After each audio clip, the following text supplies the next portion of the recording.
আমরা স্বরাষ্ট্রমন্ত্রীকে এখানে প্রেমজনিত একটা শিবির নেতার ব্যাপারে আমরা এখানে বিবৃতি দিতে দেখেছি, কিন্তু মাননীয় স্পিকার আমরা ওনার নিজ আসনে ডাকাতির পরে মা মেয়েকে যে দর্শনের ঘটনা করছে সেটার বিবৃতি আমরা এই সংসদে দেখি না। মাননীয় স্পিকার, সংসদে যখন আমরা ঋণ নিয়ে কথা বলতে চাই, ব্যাংকের ঋণ নিয়ে, ইসলামী ব্যাংক দখল নিয়ে যখন আমরা কথা বলতে চাই, তখন মাননীয় প্রধানমন্ত্রী দাঁড়ায় যখন বলে আপনারা সবাই জমিদার যারা ঋণ নেন নাই, এর মধ্য দিয়ে মূলত মাননীয় প্রধানমন্ত্রী ঋণ খেলাপিদেরকে উৎসাহিত করেন। মাননীয় স্পিকার, ভারতের দালালি যেভাবে আওয়ামী সরকার করত, ফ্যাসিবাদী সরকার করত, ঠিক একইভাবে আমাদের এই সংসদের বিভিন্ন মন্ত্রীরাও একই ধরনের ভারতীয় ভাষায় কথা বলে এবং ফ্যাসিবাদী স্বরাষ্ট্রমন্ত্রী যেভাবে বক্তব্য দিতেন, আমাদের স্বরাষ্ট্রমন্ত্রী সে একইভাবে বক্তব্য দিচ্ছেন। আমরা আজকে এই 24 পরবর্তী এই সংসদে এসে আমরা একটা খ্যাতির বিড়ম্বনা দেখতে পাচ্ছি। মাননীয় স্পিকার, সর্বশেষ এরকম খ্যাতির বিড়ম্বনা দেখা গিয়েছে এবং শেখ মুজিবুর রহমানের ক্ষেত্রে যেদিকে তাকিয়েছে, শিক্ষা প্রতিষ্ঠানের নাম বলেন,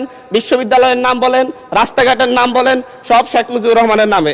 শেখ মুজিবুর রহমান মৃত ছিলেন, উনি হয়তো জানতেন না ওনার নামে সব জায়গায় এত কিছুর নামকরণ করা হয়েছে, কিন্তু আমাদের এই সংসদে একজন প্রতিমন্ত্রীর সেই খ্যাতির বিড়ম্বনা আমরা দেখতে পাচ্ছি। উনি কিছুই জানেন না, কিন্তু 10-12টা শিক্ষা প্রতিষ্ঠানের নাম ওনার পরিবারের নামে হয়ে যায়, রাস্তাঘাটের নাম হয়ে যায় এবং এমনকি ইউনিয়নের নাম পর্যন্ত হয়ে যায়। এটা একটা মিরাকল। মাননীয় স্পিকার, আজকে বাজেট বিষয়ে বক্তব্য দেওয়ার জন্য দাঁড়িয়েছি। আজকে যে 2026-27 বাজেট, অর্থ বছরের বাজেট, এটা বলতে গেলে হচ্ছে বর্তমান নতুন বিএনপি দলীয় সরকারের একটা আকাঙ্ক্ষার দলিল, কিন্তু বাংলাদেশের বাস্তব পরিকল্পনার কোনো দলিল নয়।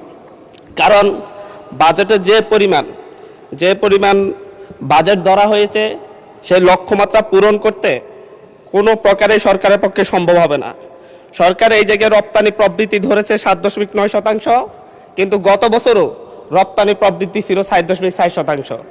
গত এক বছরে রপ্তানি আয় বাংলাদেশে গত 6 মাসে রপ্তানি আয় সর্বোচ্চ গত 10 বছরের মধ্যে সবচাইতে বেশি কমেছে, কিন্তু সরকার এই জায়গায় 7.9% রপ্তানি প্রবৃদ্ধি ধরে মূলত হচ্ছে বাস্তবতাকে অস্বীকার করেছে। সরকার রাজস্ব আয়ের লক্ষ্যমাত্রা ধরেছে 2025-26 অর্থ বছর লক্ষ্যমাত্রা ধরেছে 6,95,000 কোটি টাকা 26-27 অর্থ বছরে, এবং 25-26 অর্থ বছরে সেই লক্ষ্যমাত্রা ছিল হচ্ছে 5,95,000 টাকা, 5,95,000 কোটি টাকা। কিন্তু এই রাজস্ব আয় লক্ষ্যমাত্রা রাজস্ব আদায়ের ক্ষেত্রে সরকার মাত্র 4 লক্ষ কোটি টাকায় এই বছরের মধ্যে আদায় করতে পারবে বলে সম্ভব মনে হচ্ছে। এই ক্ষেত্রে বাজেটে ঘাটতি দেখা যাবে প্রায় 4 লাখ কোটি টাকা।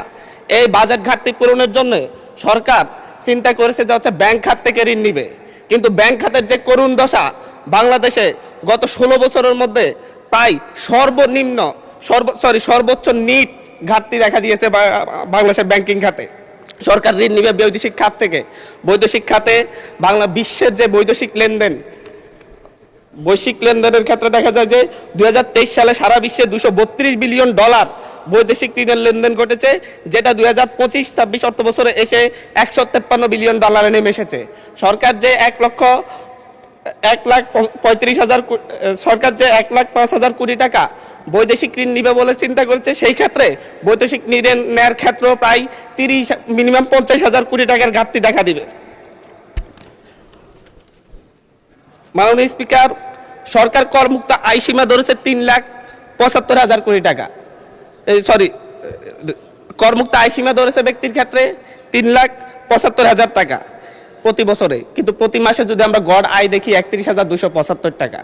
একজন মধ্যবিত্ত পরিবারের লোক যদি হচ্ছে ঢাকায় বসবাস করে বা ঢাকার আশপাশের কোনো জায়গায় বসবাস করে, তার বাসা ভাড়া বাবদ তাকে মিনিমাম 15,000 টাকা তাকে পরিশোধ করতে হয়। গ্যাস বিল, বিদ্যুৎ বিল সব মিলে তাকে আরও 7,000 টাকা, 7 থেকে 8,000 টাকা পরিশোধ করতে হয়।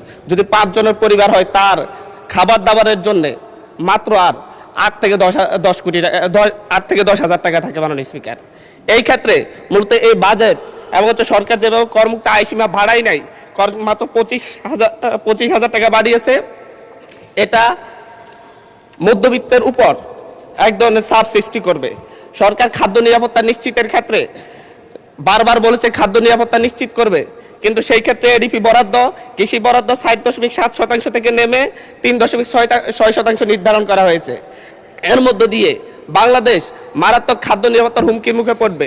পাশাপাশি হচ্ছে খাদ্য বাংলাদেশের খাদ্য উৎপাদনের পরে যে মধ্যস্বত্বভোগীরা যে পরিমাণ সাদাবাজ এবং সাদাবাজদের মাধ্যমে এবং মধ্যস্বত্বভোগীদের মাধ্যমে 10 টাকার পণ্য যেভাবে 70 টাকায় রূপান্তরিত হয়, সেটা বন্ধ করার ব্যাপারে, নিয়ন্ত্রণ করার ব্যাপারে সরকারের কোনো পদক্ষেপ আমরা লক্ষ্য করতেছি না। মাননীয় স্পিকার, মাননীয় স্পিকার, আমরা আজকে এই 24 পরবর্তী এই সংসদে এসে আমরা একটা খ্যাতির বিড়ম্বনা দেখতে পাচ্ছি। মাননীয় স্পিকার, সর্বশেষ এরকম খ্যাতির বিড়ম্বনা দেখা গিয়েছে এবং শেখ মুজিবুর রহমানের ক্ষেত্রে যেদিকে তাকিয়েছে, শিক্ষা প্রতিষ্ঠানের নাম বলেন, বিশ্ববিদ্যালয়ের নাম বলেন, রাস্তাঘাটের নাম বলেন, সব শেখ মুজিবুর রহমানের নামে।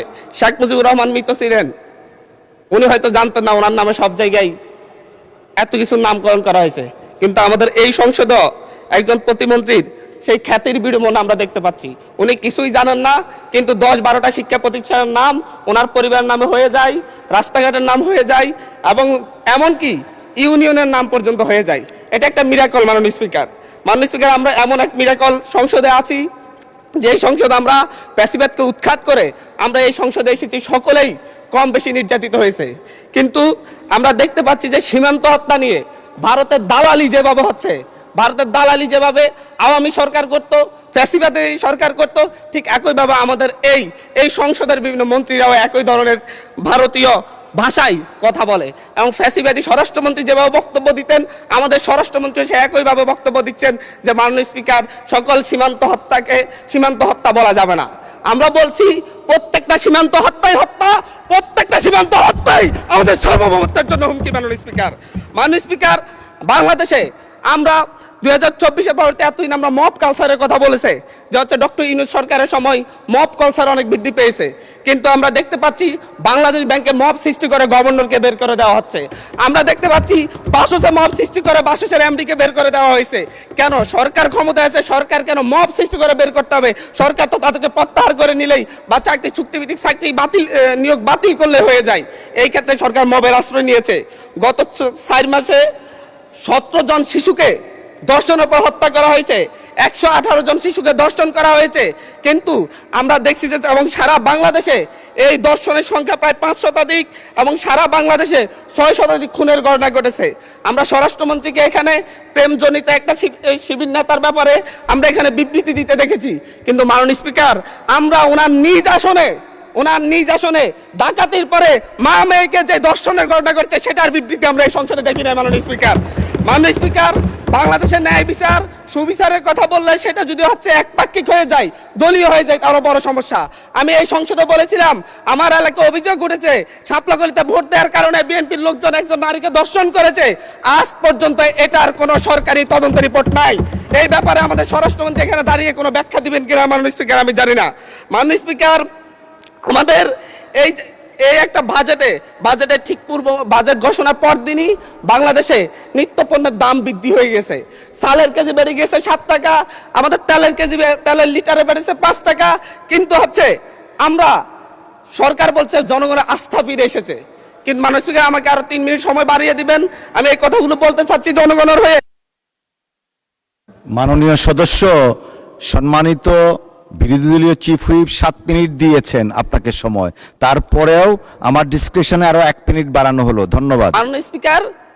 মাননীয় স্পিকার, সরকারের এই বাজেটের উপর যে জনগণের আস্থা নেই, ব্যবসায়ীদের আস্থা নেই, তার প্রমাণ বাজেটে খাদ্যপণ্যের দাম কমানোর একদিন ঠিক অব্যাহতি পরেই চালের দাম, ডাইলের দাম বাজারে, খুচরা বাজারে বেড়ে যাওয়া। মাননীয় স্পিকার, আমাদের মাননীয় প্রধানমন্ত্রী আজকে এখানে নেই। উনি যখন বিভিন্ন ভাষণে গিয়ে অসত্য তথ্য দিয়ে বলেন বিরোধী দল মিছিল করতেছে মদের দাম কেন বৃদ্ধি করা হয়েছে, কেন সিগারেটের দাম বৃদ্ধি করা হয়েছে, এরকম অসত্য তথ্য দিয়ে যখন মাননীয় প্রধানমন্ত্রী বক্তব্য দেন আমরা খুবই আশাহত হই। মাননীয় স্পিকার, আমরা আশাহত হই যখন ঋণ নিয়ে কথা বলতে গিয়ে সংসদে যখন আমরা ঋণ নিয়ে কথা বলতে চাই, ব্যাংকের ঋণ নিয়ে, ইসলামী ব্যাংক দখল নিয়ে যখন আমরা কথা বলতে চাই, তখন মাননীয় প্রধানমন্ত্রী দাঁড়ায় যখন বলে আপনারা সবাই জমিদার, যারা ঋণ নেন নাই, এর মধ্য দিয়ে মূলত মাননীয় প্রধানমন্ত্রী ঋণ খেলাপিদেরকে উৎসাহিত করেন। মাননীয় স্পিকার, আমরা এই ধরনের সংসদ আর চাই না যেখানে। ধন্যবাদ মাননীয় সদস্য, ধন্যবাদ।